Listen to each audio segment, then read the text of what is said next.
안녕하세요. 주식의 정석입니다. 구독과 좋아요 부탁드립니다. 이번 한 주도 고생 많으셨습니다.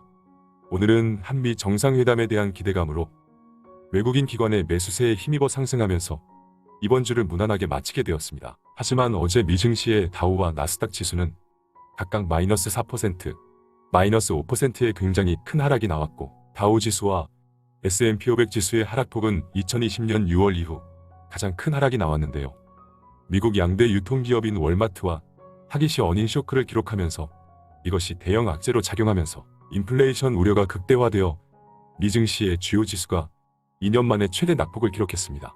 이로 인해 미국 투자은행 웰스파고는 올해 말과 내년 초에 걸쳐 경기 침체가 올 것이라고 가정하면서 올해 경제 성장률 전망치도 종전 2.2%에서 1.5%로 낮춰 잡았습니다. 러시아 우크라이나의 전쟁으로 식량, 에너지, 원자재 가격이 상승해 인플레이션과 스태그플레이션으로 미국 자산운용사 구겐하임 파트너스의 스콧 마이너드 최고 투자 책임자는 나스닥 지수가 올여름까지 지난해 11월 고점 대비 75% 추락할 것으로 내다봤고, 2000년 닷컴 버블과 2008년 서브프라임 모기지 사태를 예측한 것으로 유명한 전설적인 투자자로 불리는 제러미 그랜섬은 심각한 경기 침체가 오고 있다며 S&P 500 지수가 전고점 대비 20%가량 하락했지만 최소한 2배 이상 더 빠질 것이라고 전망하기도 했는데요. 이로 인한 미 중앙은행의 빠른 긴축에도 미국 경제가 안정세를 되찾을 수 있을지가 관건이 되겠습니다. 하지만 우리 증시는 한미 정상회담으로 양국 협력에 따른 수혜 기대감이 국내 증시에 호재로 작용하면서 시가총액 상위의 반도체, 자동차, 2차 전지 대형주들이 일제히 강세를 보이면서 지수를 견인했습니다.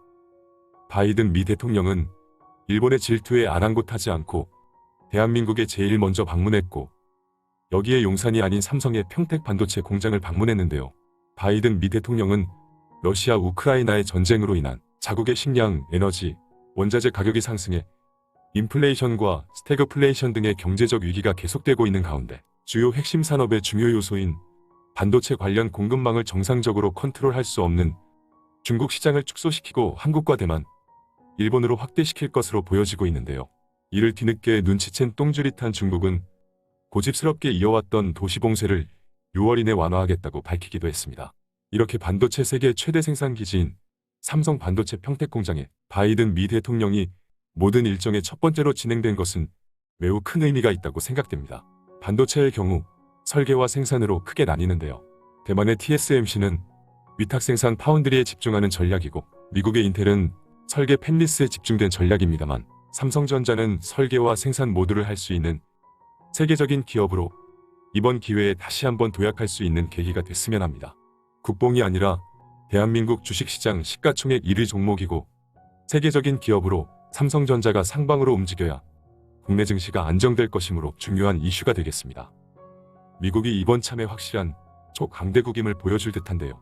군사력 세계 2위의 러시아가 군사력 22위인 우크라이나가 단기간에 끝날 것 같았던 전쟁을 이렇게까지 버티는 것은 미국이 러시아의 주요 군사시설에 좌표를 계속해서 찍어주고 있기 때문에 우크라이나의 효율적인 공격으로 버티고 있고, 러시아는 미국의 정보력에 의미 없는 미네랄의 소진으로 러시아 전체가 말라 죽는 형국을 만들어버리고 있습니다.